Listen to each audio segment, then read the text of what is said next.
everyone, this is Real Leather Certified Career Coach. Welcome back to my channel, your dedicated space for unraveling the intricacies of career advancement, the competitive job market, and exploring strategies for career success. Now, I wasn't sure what exactly I would cover today because there are so many career websites and tools that's available to you on which you can find all the information that you may want.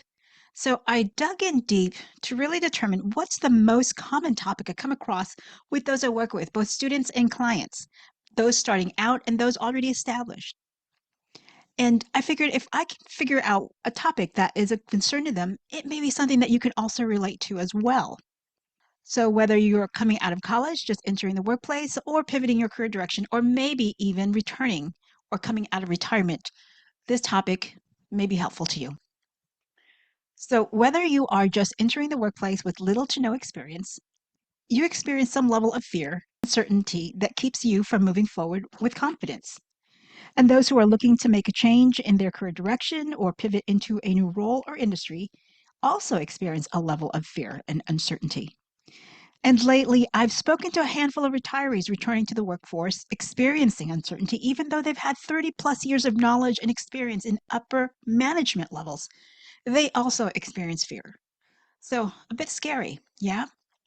So, I wanted to choose a topic that would be the most impactful to your career journey if you're experiencing these same trepidations, and decided that I would come and remind you that you are ready to step into the next phase of your career, into your chosen career.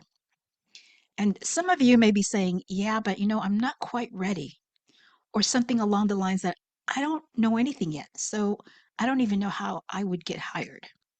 So that's why I'm here today. We will discuss what you must remember about yourself so you can transition with courage, or rather, transition bravely.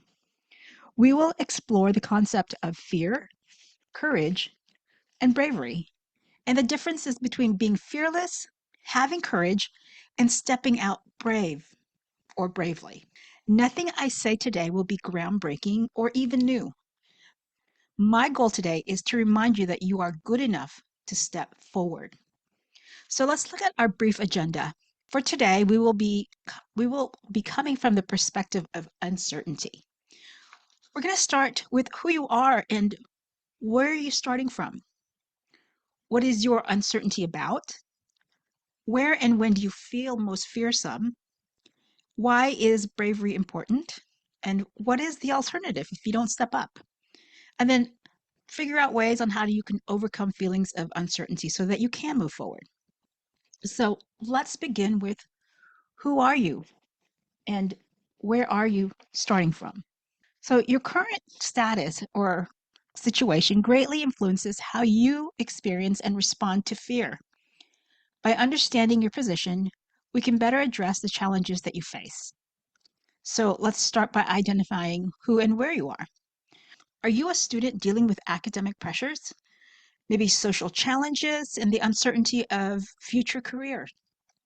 Or maybe you're a recent graduate transitioning from the academic world into the professional realm and facing job searches and new responsibilities. Or perhaps you are a working professional navigating career advancement, work-life balance, and professional development. Wherever you are starting from, there are certain fears that are very much similar to what others are experiencing. So next, let's define that problem. There are three key terms that we need to understand and the differences: fearless, courageous, and brave. Well, let's take a look at fearless. We often hear that somebody is fearless. Oh, that person did this incredible feat. How fearless. So, but when I really think about it, do you really think that you have to be fearless in order to step out of your comfort zone?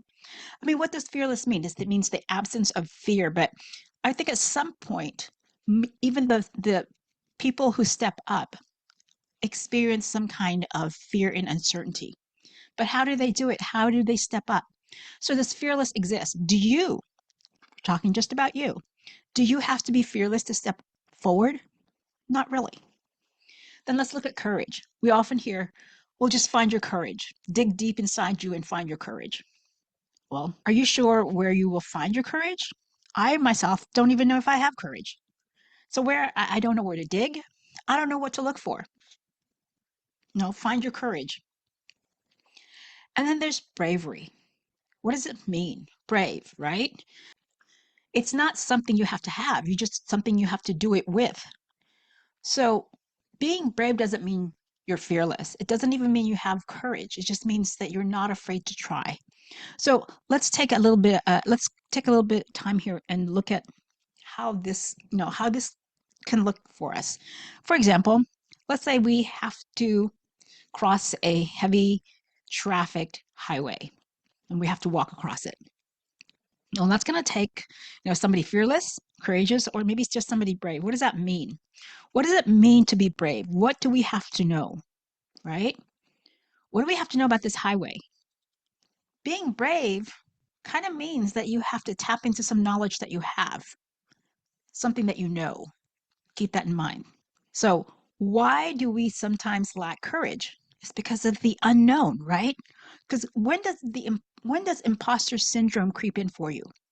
In my own experience, it often happens when I'm faced with new challenges and changes in my routine, changes in my environment, high stakes situations where I have to make a decision.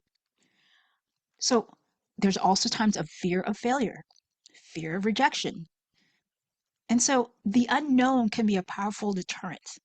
When we don't know or don't have control of the things around us, we freeze up. We feel uncertain. And then when we think about what we need to do, all kinds of thoughts come crashing in. And then we can't organize those thoughts. We can't figure out, well, what's the first step? What's number one? So what we're going to talk about today is hopefully is to help you understand how to organize the information that you have so you can make a decision, an educated decision on how to cross that highway, right? So recognizing these moments and understanding the reasons that it's why it's important for you to either, if you want, refer back to finding your courage or just acting brave, having the ability and the desire to act brave. Some days we call it adulting. You don't want to do something.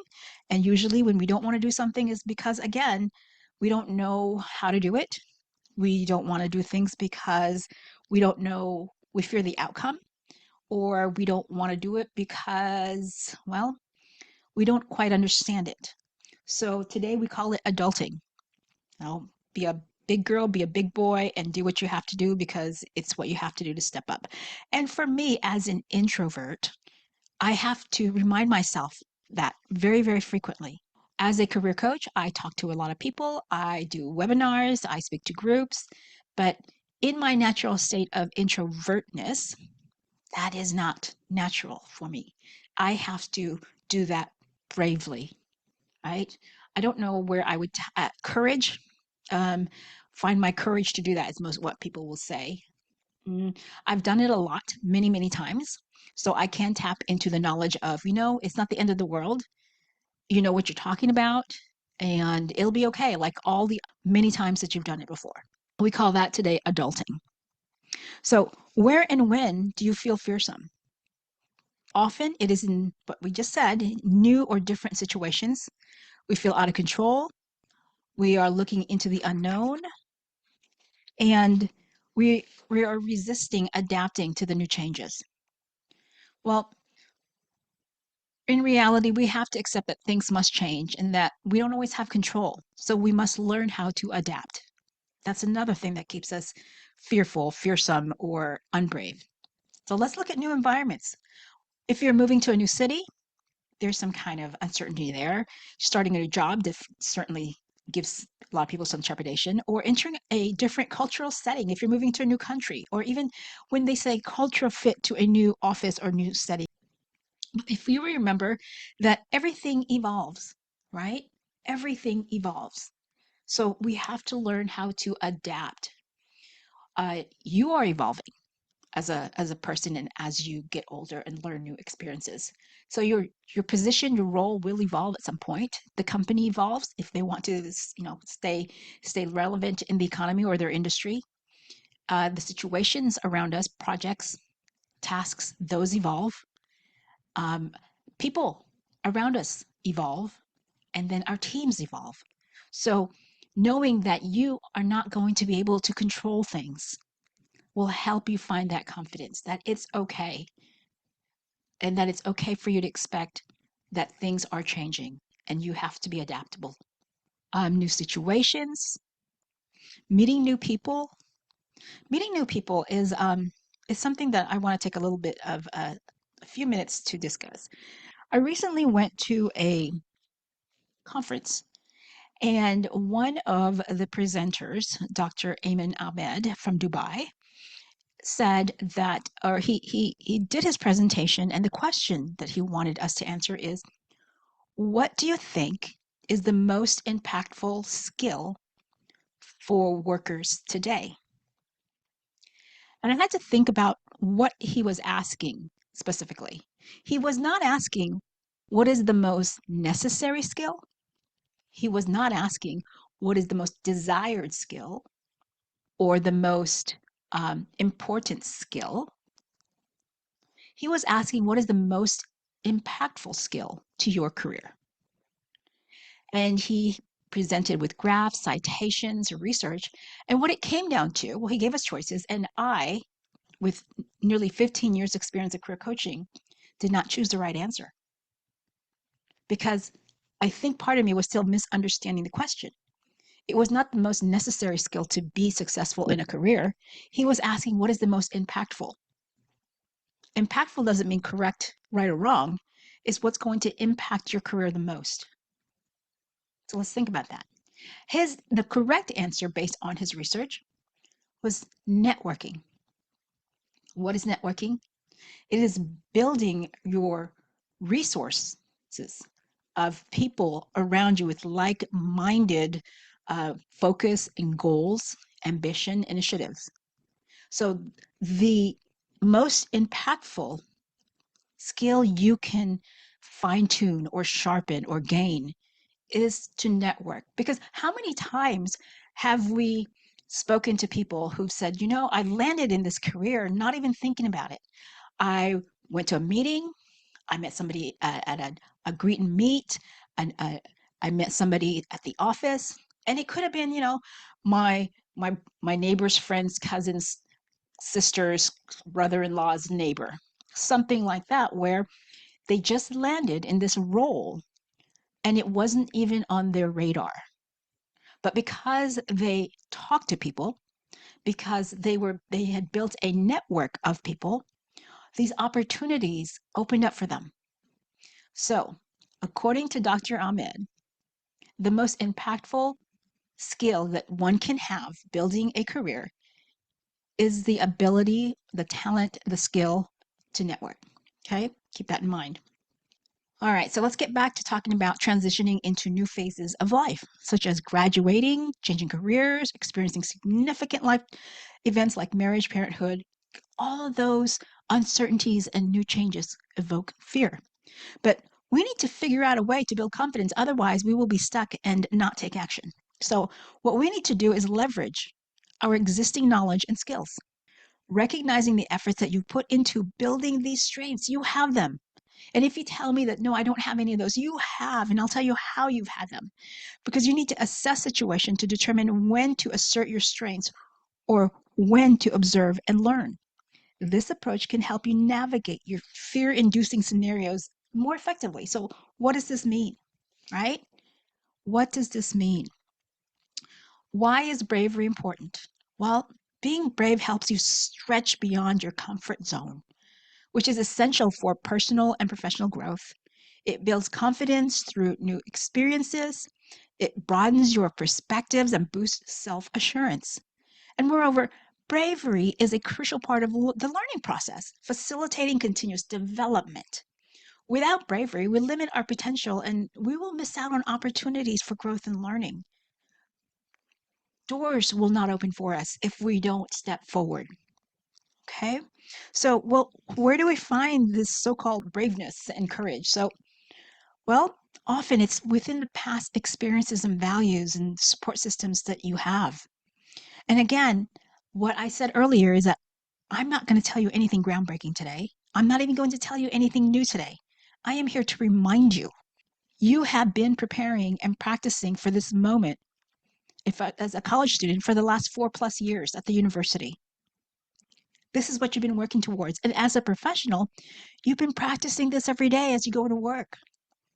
This is assuming, of course, that you are following a path that you have set forward, that you've already set in motion early on, that you are not, you're building upon, you were building upon your skills and experiences each day, each project, each task. So, and I'm not, so what I'm saying is I'm not, we're not talking about just waking up one day and say, oh, now I want to be a doctor, and you have had no medical experience. So completely different, right? So reflect on your past successes and moments when you showed courage. Surround yourself with supportive people who have helped nurture you, encouraged you. That's your friends, your family, your colleagues, your friends, people you network with. And they can also serve as reminders of how talented you are and why you're a good team member, a good resource, and a good connection to have. So when you're looking at connecting with people to build your network, don't forget that they are also looking to connect with you so that you can be part of their network. So it's a two-way street. But going back to talking about how you have been practicing this step forward for many years as a student and as a professional. One of the things that I want to remind you is, and if you're saying, no, I haven't, well, think about all the small achievable steps that you have accomplished in the last 4 or 5 years as a student or as a professional. Every project that you completed successfully is a step forward. Every meeting that you held, spearheaded, is a step forward. Every presentation is a step forward. For me, this presentation counts as a step forward. So you have been practicing every day. I have been practicing every time I do this. So now, if you still need a little bit of reminder of how great you are, of your talents and your skills, and that you are ready, a little bit of help from ChatGPT. If you need help uncovering your courage and your talents, do exactly what we use ChatGPT for when we need to extract information from, let's say, a job posting. We cut and paste a job post in ChatGPT and we say, tell me what the top requirements, skills, and talents for this job. Or what are the requirements to be qualified for this job? Whatever prompt we use, we can use the same tool for us. Drop your resume there and pretend you don't know this person. And you want to extract what competencies and talents does this applicant have to support a role in XYZ. That should pop up. And sometimes you will be surprised at how talented you are. Again, I am here to remind you that you are enough to step forward. You are enough. All right, so let's talk about how we can overcome these fears in a more structured way. One is to embrace the possibilities that we've just been talking about. Understand the perspective you're coming from. You have just spent 4+ years studying the information you have, and that you trust that your university has provided you with the correct information. And this has been your plan coming together. And while it may not be specifically exactly like as you planned, you have begun your career journey, right? Now, I can hear it in my ear, you saying, but I am not ready. So let me give you a sidebar story. In his first semester as a freshman, 2 weeks into that semester, there was a career fair.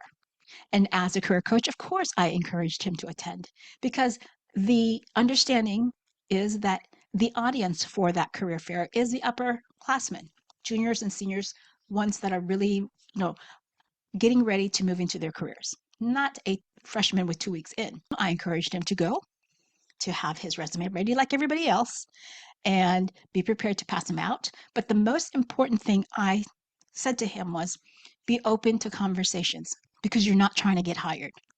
You just want to open up these new connections, connect with them on LinkedIn at some point, and understand the companies that are there and how you could find your place in those spaces next year or so.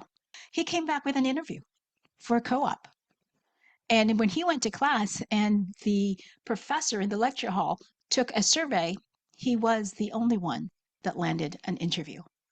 as a freshman 2 weeks in. From his perspective as a student was, I don't understand why they hired me. Why would they hire me? I don't know anything. I just came out of high school. I don't understand the industry. I don't understand the language or the processes. Why did they hire me?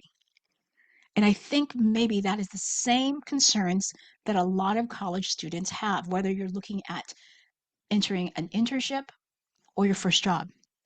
But here's one thing that I want to remind you. The hiring process for a newly minted college graduate, or even just a college student, and an existing professional are very different.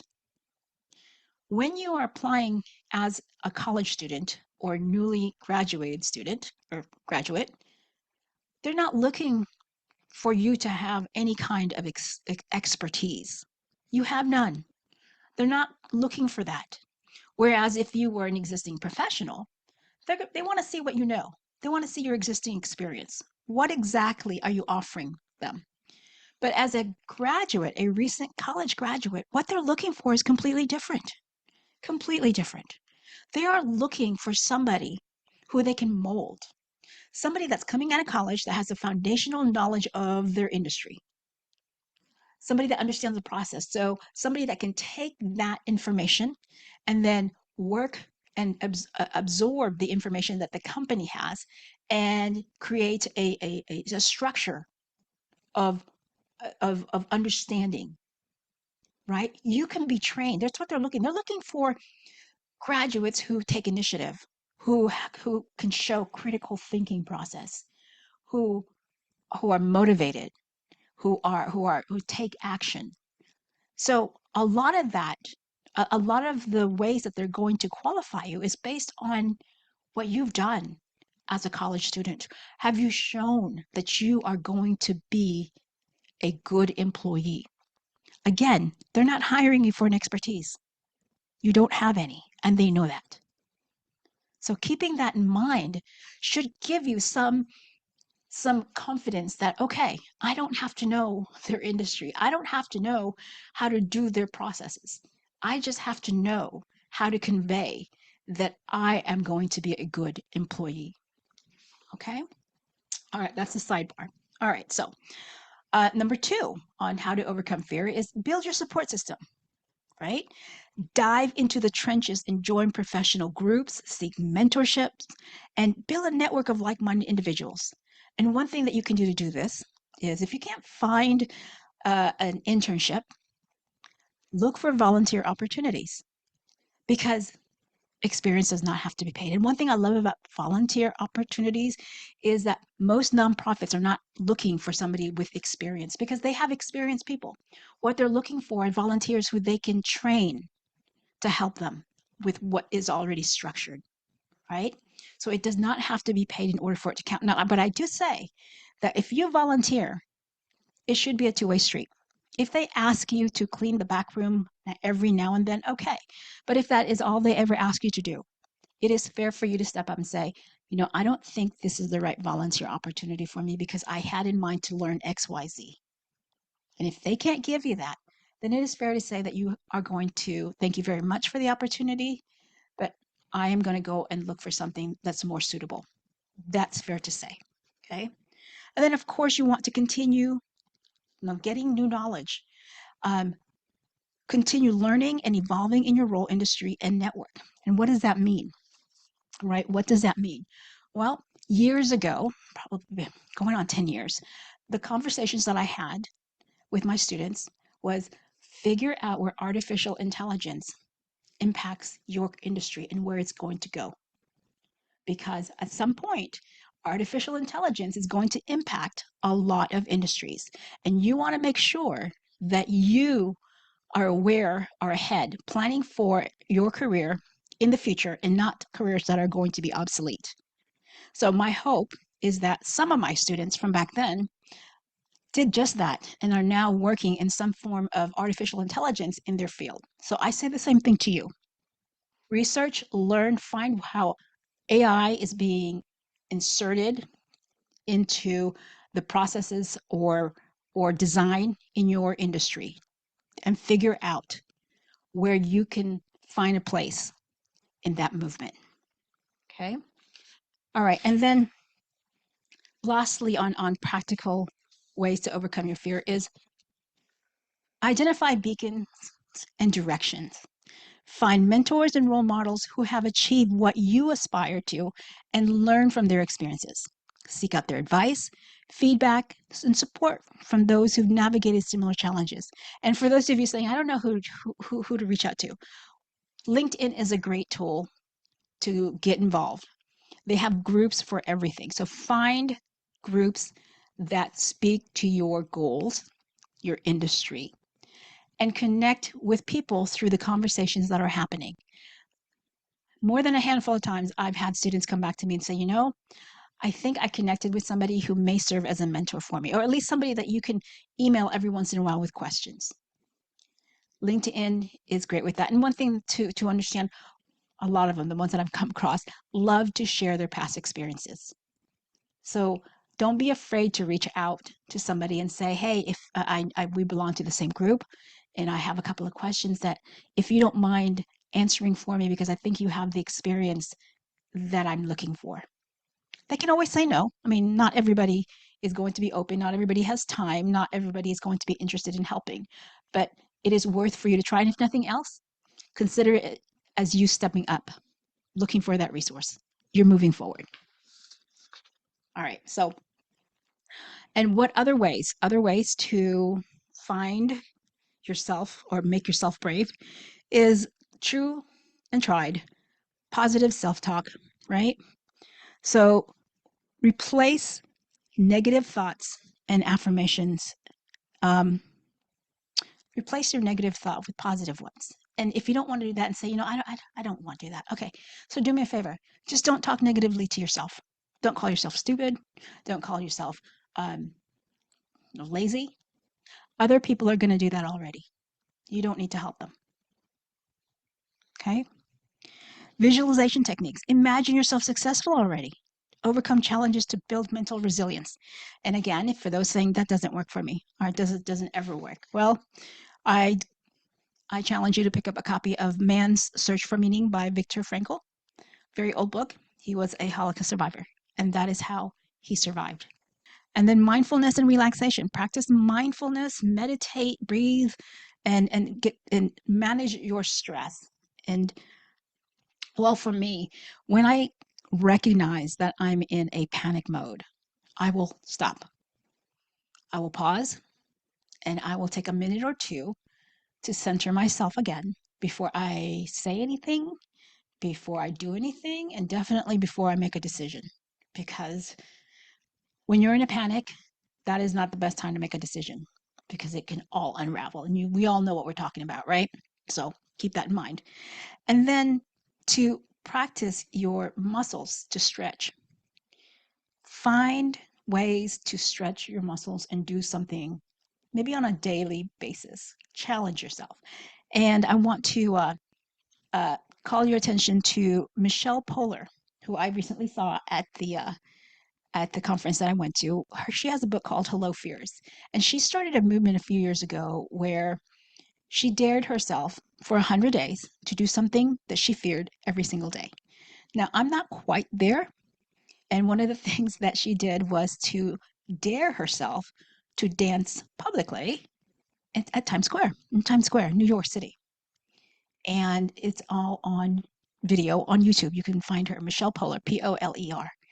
And amazingly enough, when she started to dance, people looked at her crazy, of course, but people who dared as well started dancing with her. And it was, it's incredible to watch. So if you're one of the people, maybe an introvert like me, who needs to be inspired, and certainly that's what Michelle did for me, check out her book, check out her videos on YouTube. Okay, so let's take a look at case study. We talked a lot, but what does that look like in real life? So let's take a case study. Say a student transitioning into his or her first job.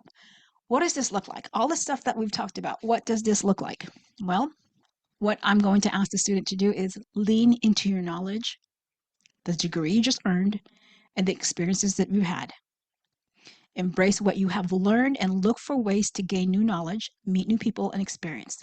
And then remind yourself that you were not hired for your expertise, or you're not looking to be hired for your expertise. They will hire you for the foundational knowledge and will train you according to their company's processes and systems. They will train. They just want you to have a level of critical thinking. They will fill in the gaps. And then one last reminder, when you are job searching as a new graduate and have little to no experience, always remind yourself, employers are not looking for you for expertise. And I keep saying this over and over again because I need to drive this into you, okay? You have none. You don't need to worry about not having experience or expertise. They know that, okay? They are looking at you as someone who just completed their studies, have the foundational knowledge of your degree or industry, and they are assessing you as a potential candidate. So instead of looking at you for experience, this is how they're going to assess you. Are you curious? Are you naturally curious? Because somebody who's curious will take initiative and action because you can't help it, right? When you are curious about something, you are driven to dig and find out more. You apply critical thinking in your projects. They may want to see how you structure a situation, a project, a problem to find a solution or to find alternatives. Are you likable and have the willingness and ability to work in a collaborative setting? Companies spend many hours and money to create a successful team. They will protect that team with everything in order to remain productive. And whomever they add to that team has to be a positive addition. They will not add anyone who could possibly risk the dynamic that they have. So keep that in mind. Or lastly, are you willing to step forward as a team member when your team needs you? They want a team player, and that's how they're going to assess you. So if you're asking, well, how do I show this in what I do? Dig into your experiences with projects, with your schoolmates, uh, solo projects, volunteer work, and then of course you are going to likely want or need a recommendation letter. So figure out, who have you helped? Who have you helped with your talents? And if you can't think of anyone, start today. Please feel free to drop any questions or share your thoughts below. If you have a specific scenario or concern, I'd be happy to address them. I want to continue this conversation with you if you are willing to engage. And if what we discuss resonates with you, I invite you to connect with me on LinkedIn, Row Leathers. And if you ever find yourself in a panic for career guidance, check out my very small YouTube channel that I started as a private project for my son. And I've recently opened up to my volunteer work and to you. You can look under my name, Row Leathers, but I've coined myself as the 3 a.m. career coach because I know that oftentimes it is in the wee hours before a morning interview that we tend to panic. There are almost 80 short recordings there that addresses a lot of career concerns. I hope you find it there. And some students and others have actually dropped me they've done that. They visited my channel at 3 o'clock in the morning, and then they dropped me a comment or a question, and hoping that I will catch it in the morning before their interview. And oftentimes I do, because I check it in the morning. So again, I invite you to connect with me on LinkedIn, Row Leathers, as well as on YouTube, 3 a.m. Career Coach. But you can search for me as Row Leathers. And I thank you for your time today. I'll see you in the next episode.